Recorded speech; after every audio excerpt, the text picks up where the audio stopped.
wabarakatuh. Selamat siang semuanya, salam sejahtera untuk kita semua. Sebelumnya, izin memperkenalkan diri, nama saya Dewi Muharroma dari kelas 2 BKIB. Di sini saya akan menjelaskan materi tentang hadis dan hubungannya dengan Al-Quran. Materi yang pertama yaitu perbedaan hadis nabawi, hadis qudsi, dan Al-Quran.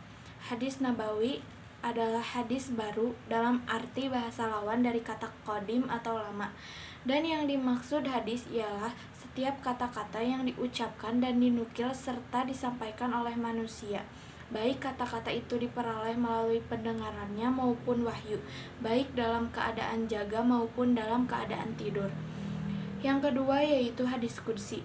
Hadis qudsi ialah salah satu jenis hadis di mana perkataan Nabi Muhammad SAW disandarkan kepada Allah Subhanahu wa Ta'ala, atau dengan kata lain, Nabi Muhammad SAW meriwayatkan perkataan Allah. Yang ketiga yaitu Al-Quran. Al-Quran adalah kalam Allah yang diturunkan kepada Nabi Muhammad SAW dan yang membacanya dianggap ibadah.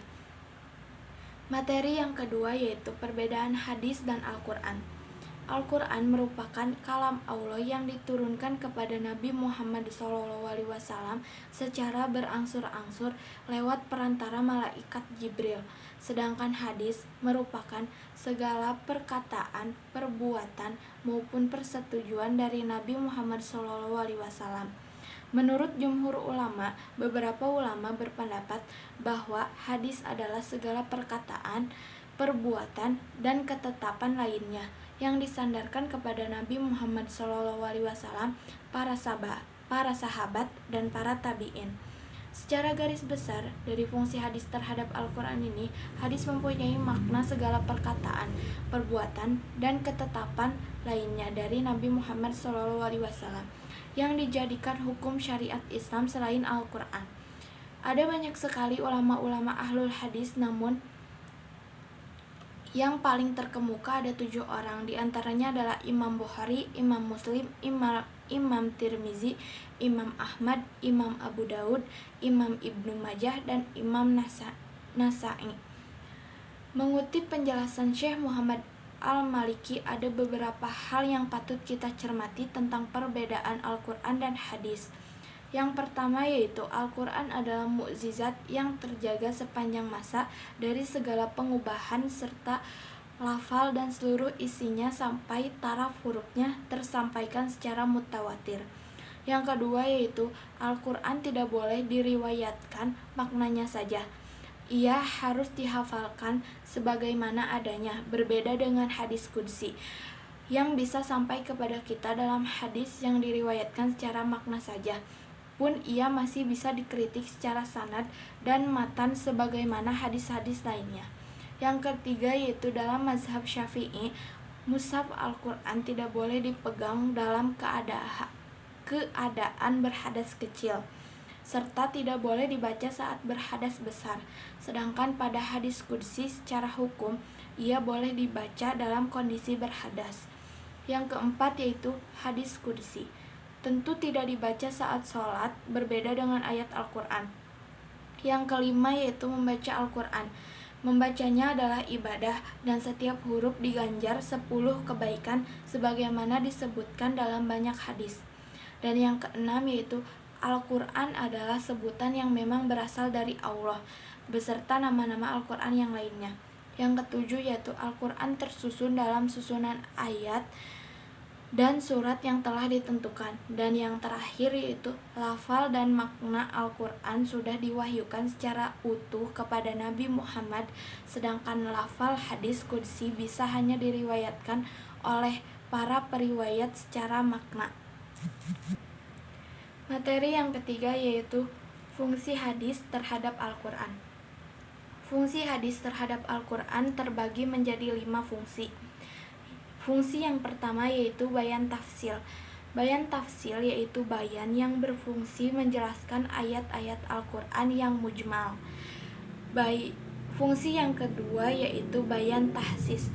Bayan at-tahsis adalah penjelasan Nabi Muhammad SAW dengan cara membatasi atau menghususkan ayat-ayat Al-Quran yang bersifat umum.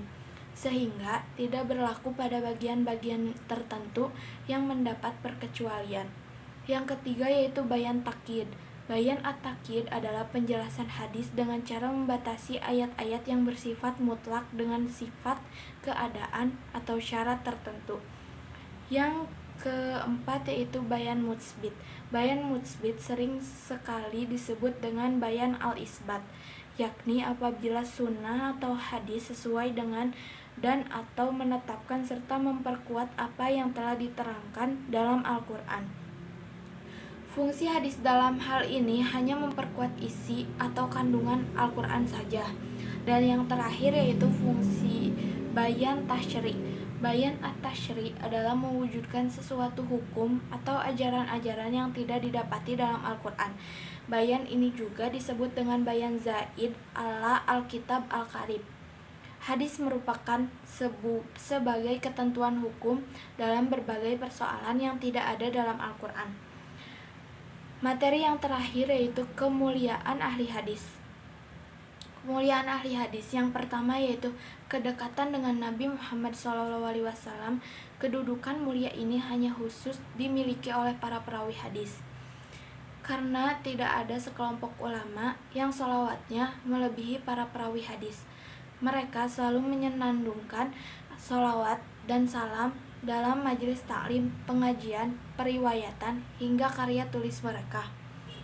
Ditambah lagi sholawat yang dipanjatkan di luar kajian hadis yang mereka lakukan. Hadis riwayat Tirmizi mengatakan, yang berbunyi, orang yang paling dekat denganku pada hari kiamat adalah orang yang paling banyak berselawat kepadaku. Kemuliaan ahli hadis yang kedua yaitu para perawi hadis telah didoakan oleh Nabi SAW secara khusus. Hadis riwayat Tirmizi, hadis hasan sahih, mengatakan yaitu, semoga Allah menjadikan baik seseorang yang telah mendengarkan hadis dariku, kemudian ia menyampaikannya sebagaimana ia mendengar. Terkadang orang yang menerima hadis lebih mengerti dibanding orang yang mendengarnya langsung dariku. Kemuliaan ahli hadis yang ketiga yaitu para pengganti Nabi Muhammad SAW. Hadis riwayat Al-Tabarani dalam kitab Al-Awsat yang berbunyi, ya Allah, sayangilah para penggantiku. Para sahabat bertanya, siapakah penggantimu wahai Rasul? Nabi SAW menjawab, orang-orang yang meriwayatkan hadis-hadisku dan mengajarkannya kepada yang lain. Kemuliaan ahli hadis yang keempat yaitu stempel adil dari Nabi SAW. Hadis riwayat Al-Baihaqi atau hadis hasan mengatakan yaitu, ilmu ini atau hadis akan dibawa oleh orang-orang adil yang tidak mau memalsukan maupun menjiplak hadisku. Hadis ini memberikan isyarat bahwa ahli hadis adalah orang-orang yang adil. Dari Zaid bin Sabit radhiyallahu anhu, dia berkata, aku pernah mendengar Rasulullah SAW bersabda, semoga Allah mencerahkan, mengelokkan rupa orang yang mendengar hadis dariku, lalu dia menghafalnya. Dalam lafaz riwayat lain, lalu dia memahami dan menghafalnya, hingga kemudian dia menyampaikan kepada orang lain. Terkadang orang yang membawa ilmu agama menyampaikannya kepada orang yang lebih paham darinya, dan terkadang orang yang membawa ilmu agama tidak memahami hadis yang sahih dan mutawatir. Sekian penjelasan dari saya, kurang lebihnya mohon maaf. Terima kasih. Wassalamualaikum warahmatullahi wabarakatuh.